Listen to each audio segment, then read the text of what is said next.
नमस्कार दोस्तों, study with Dev channel में आपका स्वागत है। दोस्तों, पिछली वीडियो में हमने देख लिया था कि जो मालवा क्षेत्र था केंद्रीय उच्च भूमि पर हमने चर्चा किया था। आज हम देखते हैं विंध्य श्रेणी क्या है। तो पहले इसको मैप में देख लेते हैं थोड़ा सा। ये आप मैप बना लीजिए, एक छोटा सा मैप। ये है गुजरात का है जोवाट क्षेत्र है। यहाँ पर जोवाट क्षेत्र पड़ता है गुजरात का। और ये मालवा का क्षेत्र है, मालवा का पठार। ये मेवाड़ का पठार है। ये अरावली है, अरावली जो राजस्थान से फैली हुई है दिल्ली तक, ये अरावली है। अरावली की चर्चा हमने किया। ये बुंदेलखंड क्षेत्र है।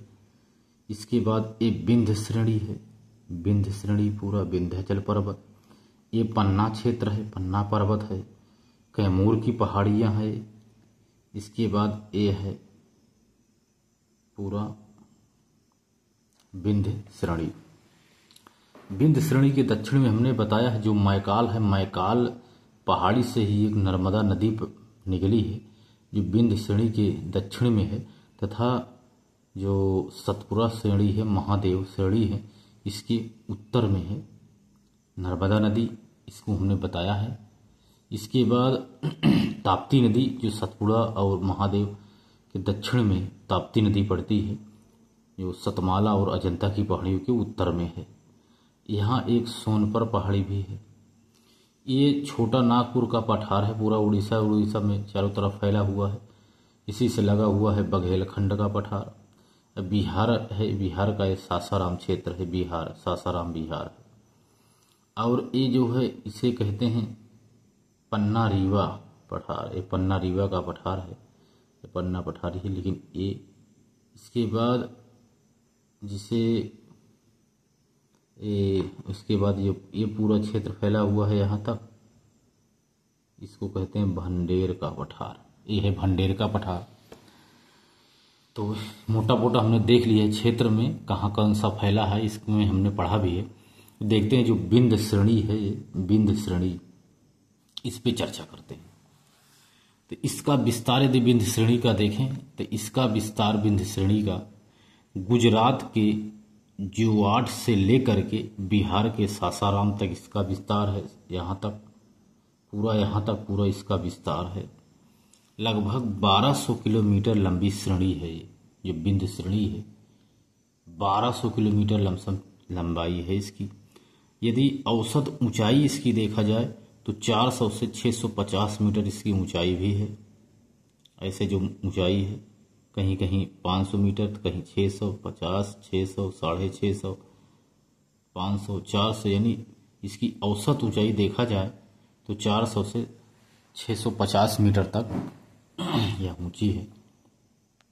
यदि विंध्य श्रेणी के सर्वोच्च शिखर पे अगर बात करें तो सद्भावना शिखर है जो सबसे ऊंचा है विंध्य श्रेणी का।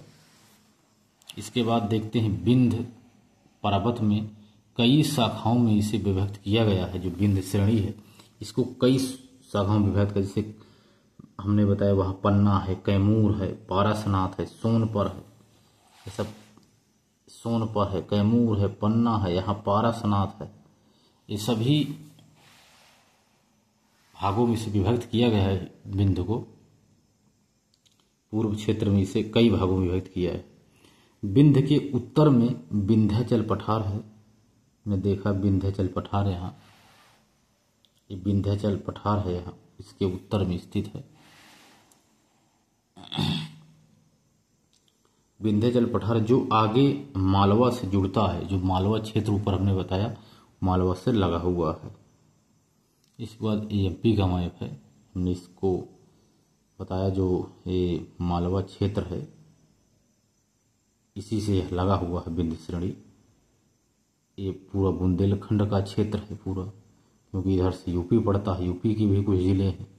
इधर मेवाड़ है राजस्थान का, इधर गुजरात है, इधर महाराष्ट्र पड़ता है। यही है मैकाल श्रेणी।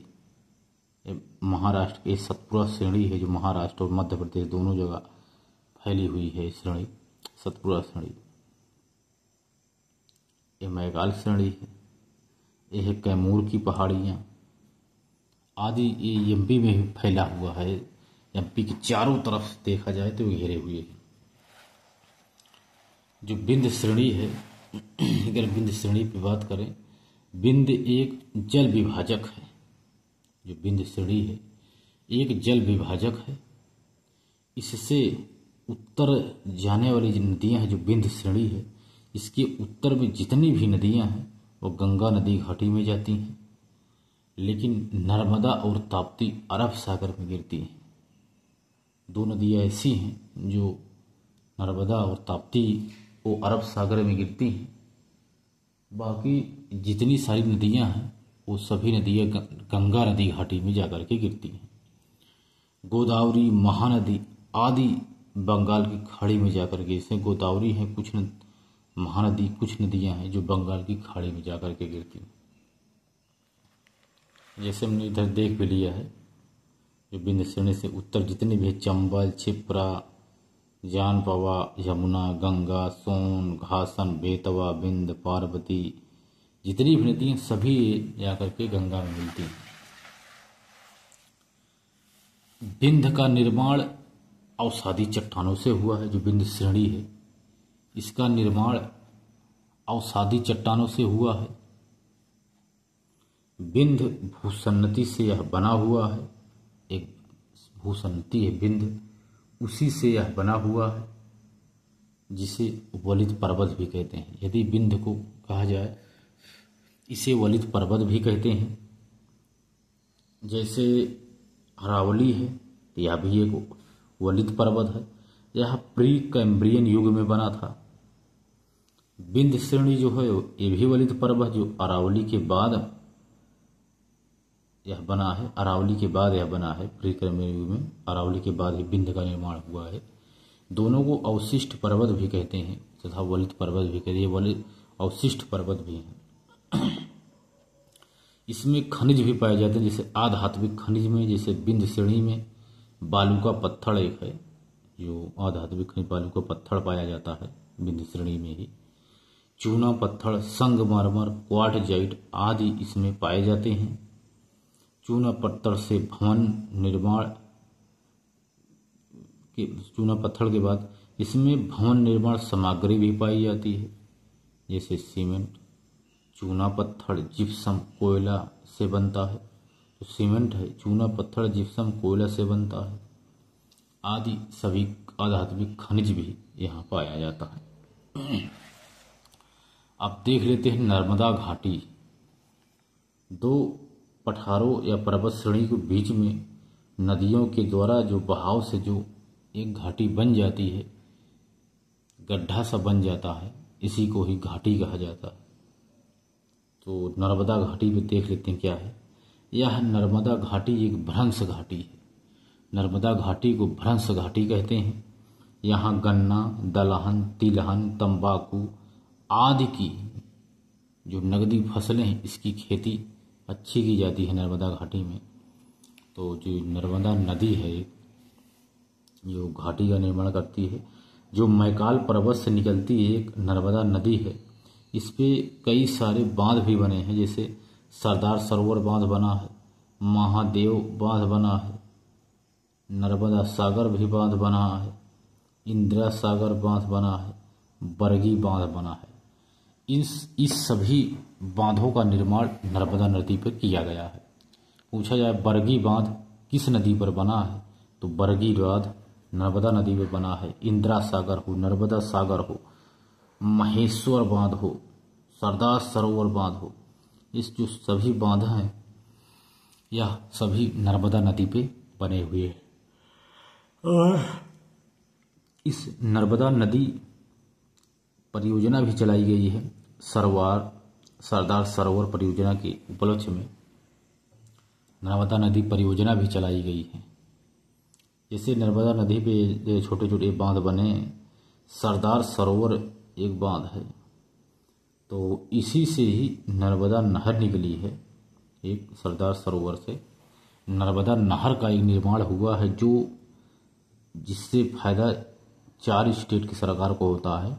यहाँ पर सोलर पैनल भी लगाया गया है जैसे राजस्थान, गुजरात, मध्य प्रदेश, महाराष्ट्र, 4 राज्य हैं जो नर्मदा नहर बनाई गई है उससे पानी ये लेते हैं और सिंचाई करते रहते हैं। सरदार सरोवर जो बांध है यह सिंचाई के लिए है, जिससे इससे कृषि, पशुपालन आदि इससे बेहतर होगा, जिससे इसका निर्माण किया गया है। इसके बाद देखते हैं और एक है छोटा नागपुर के बारे में पढ़ लेते हैं। हमने देख लिया कि विंध्य श्रेणी, अब देखते हैं छोटा नागपुर का जो पठार क्षेत्र है। पहले यदि मैप देखें तो यहाँ ये छोटा नागपुर का पठार यही है, इससे लगा हुआ है बघेलखंड का पठार। तो जो छोटा नागपुर का पठार है इसके पश्चिम में ही मैकाल पर्वत है, जहाँ से हमने देख लिया अभी कि नर्मदा नदी निकलती है यहाँ से। नीचे है दंडाकारण, यहाँ से एक नदी निकलती है, महानदी बेसिन। इसी के उत्तर में ही गढ़जात की पहाड़ियाँ स्थित हैं। जो यह छोटा नागपुर का पठार है, इससे बीचों बीच दामोदर नदी निकलती है जो इसका विभाजन करती है। इस छोटा नागपुर पठार से जो झारखंड में इससे लगा है राजमहल की पहाड़ियाँ। ये जो पहाड़ियाँ बनी हुई है छोटी छोटी, इसे ही कहते हैं राजमहल की पहाड़ियाँ। तो देखते हैं छोटा नागपुर पठार का विस्तार कहाँ से कहाँ तक है। इसका विस्तार प्रमुख रूप से झारखंड में है, उड़ीसा, छत्तीसगढ़, बिहार में भी इसका विस्तार फैला हुआ है, लेकिन प्रमुख रूप से यह झारखंड में ही है। सबसे ज़्यादा ऊंचाई में अगर विभाजन देखा जाए तो औसत ऊंचाई 650 मीटर है छोटा नागपुर पठार का। इस छोटा नागपुर पठार का जो सर्वोच्च शिखर है वह पारसनाथ है, जिसकी ऊंचाई 1365 मीटर है। यह गिरिडीह क्षेत्र में पाया जाता है यह पठार। तो ये पूरा अगर स्ट्रक्चर देखते हैं तो यही छोटा नागपुर का पठार है। इधर जो क्षेत्र है छोटा नागपुर पठार का, जो पश्चिमी क्षेत्र है यह लावा निर्मित है थोड़ा सा क्षेत्र, इसे पाटलैंड भी कहते हैं। इधर ये क्षेत्र पलामू है, और ये जो पठार है छोटा इसे कहते हैं हजारीबाग का पठार है, पूरा हजारीबाग का पठार है। ये भी एक पठार क्षेत्र है। यह लावा क्षेत्र है, यहीं पर ये लाल मिट्टी पाया जाता है, यहाँ लावा क्षेत्र है। यहीं पर ही जो ये बना हुआ है छोटा छोटा, इसी को ही राजमहल की पहाड़ियाँ कहते हैं, इसी छोटा नागपुर पठार में है। और हमने बताया बीचों बीच में दामोदर नदी है, जो गोंडवाना क्रम की चट्टानें यहाँ पाई जाती हैं। यहाँ पर गोंडवाना क्रम की चट्टानें पाई जाती हैं, दामोदर नदी है। इधर जो छोटा नागपुर का थोड़ा पूर्वी हिस्सा है, दक्षिण पूर्वी हिस्सा है, यह पूरे क्षेत्र को सिंहभूम कहते हैं। यहाँ धारवाड़ क्रम की चट्टानें पाई जाती हैं। और जो ये छोटा नागपुर पठार का जो दक्षिणी हिस्सा है थोड़ा सा, यह मैदानी क्षेत्र है, यहाँ तक फैला है, मैदानी क्षेत्र है। यदि अफवाह क्षेत्र में देखा जाए तो हमने बताया जो ये छोटा नागपुर पठार है पूरा, इसके बीचों बीच से महानदी निकली हुई है। ये मैकाल हमने बताया, मैकाल से हमने बताया था, एक मैकाल से तो नर्मदा नदी निकली ही है, एक महानदी भी निकली, महानदी। तो जो कुछ नदियां हैं जो दामोदर नदी में मिलती हैं उत्तर से आकर के, कोनार नदी, बोकारो नदी, बराकर नदी। बराकर नदियाँ, बोकारो नदियाँ, कोनार नदी, ये सभी दामोदर नदी की सहायक नदी हैं। जैसे दामोदर नदी की और सहायक नदियाँ हैं, जैसे सुवर्णरेखा, बैतरणी, ब्राह्मणी, महानदी और ऋषिकुंभा। ये सभी नदियाँ दामोदर नदी में ही जाकर के मिलती हैं। इनकी सभी सहायक नदियाँ हैं। इस पे परियोजना भी बना है। जैसे देखा जाए तो दामोदर नदी परियोजना, इस पे देख लेते दामोदर नदी परियोजना क्या है। दामोदर नदी पर एक परियोजना बनी हुई है, दामोदर वैली कारपोरेशन। यह एक परियोजना है जो दामोदर नदी पर बनी हुई है।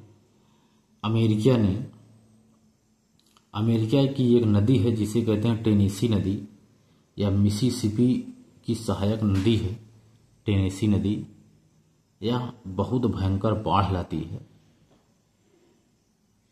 और 1933 ईस्वी में हॉलैंड के इंजीनियर ने टेनेसी नदी परियोजना बनाया था। इसी को देख करके जो टेनेसी नदी परियोजना बनी हुई है 1933 में, इसी के आधार पर 1948 ईस्वी में भारत में दामोदर परियोजना बनाई गई है। मतलब इसी के आधार पर इसको बनाया गया है। जो अमेरिका में टेनेसी नदी पर बना है एक परियोजना, इसी को आधार पर, इसी को देख करके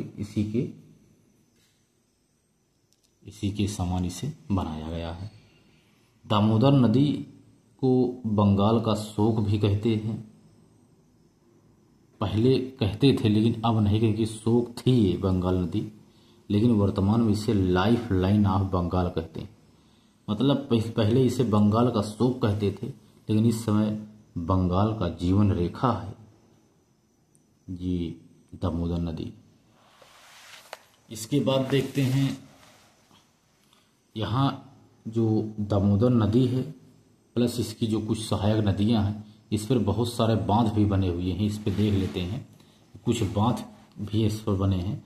इस दामोदर नदी है बीचों बीच में निकली, इसकी सहायक नदी है बराकर नदी। इस पर बराकर नदी पर बना है तलैया बांध। तलैया बांध का निर्माण बराकर नदी पे हुआ है। एक नदी हमने बताया था आपको बोकारो, ये बोकारो नदी है दामोदर की साइड। बोकारो नदी पर बना है पंचेत बांध। पंचेत बांध बोकारो नदी पे है। कोनार बांध कोनार नदी पे है। यह है कोनार बांध, कोनार नदी पे है। अब देखते हैं छोटा नागपुर के पठार में कुछ खनिज संसाधन। यदि खनिज संसाधन पर चर्चा किया जाए तो यहाँ चूना पत्थर, चूना पत्थर, संगमरमर, बलुआ पत्थर, माइका, अब्रक, बॉक्साइट। दामोदर घाटी क्षेत्र में कोयला पाया जाता है। यहाँ आयरन पाया जाता है सिंहभूम में। आदि हमने इसके बारे में देखा है। ये मैदानी क्षेत्र है। और छोटा नागपुर पठार में कोयला, खनिज तत्व, धात्विक खनिज और अधात्विक खनिज आदि पाया जाता है। इसीलिए छोटा नागपुर के पठार को ही भारत का रूर कहा जाता है। रूर प्रदेश है, भारत का रूर प्रदेश है। माइका, अभ्रक, यहाँ पर माइका भी पाया जाता है जो 90% ऑफ गोल्ड, सोना का 90% गोल्ड है। विश्व का 90% अभ्रक भारत में ही पाया जाता है। जो माइका है, अभ्रक है, विश्व का 90% लगभग भारत में ही पाया जाता है। भारत में 70% जो अभ्रक है छोटा नागपुर से ही प्राप्त किया जाता है, क्योंकि हर जगह से निकाला जाता है, लेकिन अब अभ्रक देखा जाए तो सबसे ज़्यादा छोटा नागपुर क्षेत्र से ही निकाला जाता है। Ruby mica, green mica, white mica आदि प्रकार की माइका अभ्रक प्राप्त किया जाता है। माइका तापरोधी फर्नेस में, इलेक्ट्रॉनिक उत्पादों में, पेंट में, हजारीबाग पत्थर में आदि जगह जगह माइका का प्रयोग किया जाता है। यदि कोयला के बारे में देखते हैं, कोयला तो राजमहल पहाड़ी, दामोदर पहाड़ी, दामोदर घाटी आदि क्षेत्रों में कोयला पाया जाता है। जैसे राजमहल पहाड़ी में इसमें क्षेत्र जैसे रानीगंज, झरिया, गिरिडीह, राजरप्पा, धनबाद, बोकारो, रामगढ़ आदि पाया जाता है। रानीगंज में 1774 ईस्वी में कोयला मिला था, जो सबसे पहले मिला था यहीं पर रानीगंज में मिला था सबसे पहले। 1774 ईस्वी में कोयला सबसे पहले यहीं से मिला था। यदि आयरन देखा जाए तो सिंहभूम में, जिसे रांची का पठार कहते हैं, यहाँ हेमेटाइट रूप में पाया जाता है।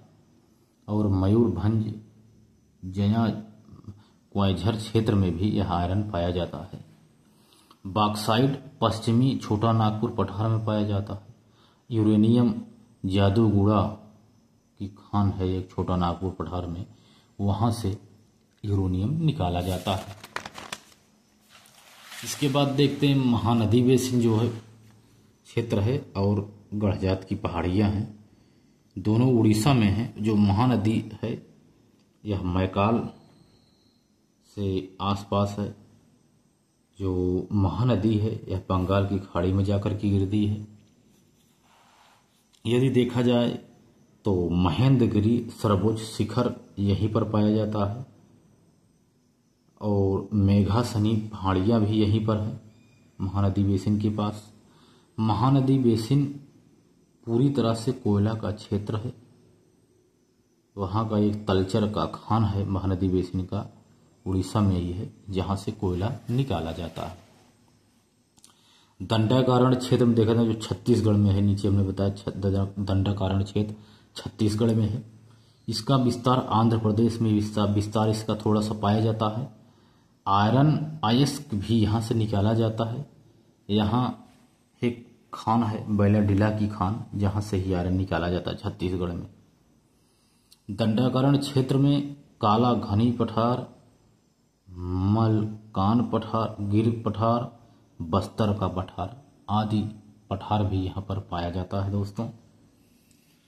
तो दोस्तों ये था, हमने आपको बताया जो छोटा नागपुर का पठार तथा विंध्य श्रेणी, इस पे चर्चा कर लिया है दोस्तों। तो मिलते हैं और एक बेहतरीन क्लास में, तब तक के लिए धन्यवाद।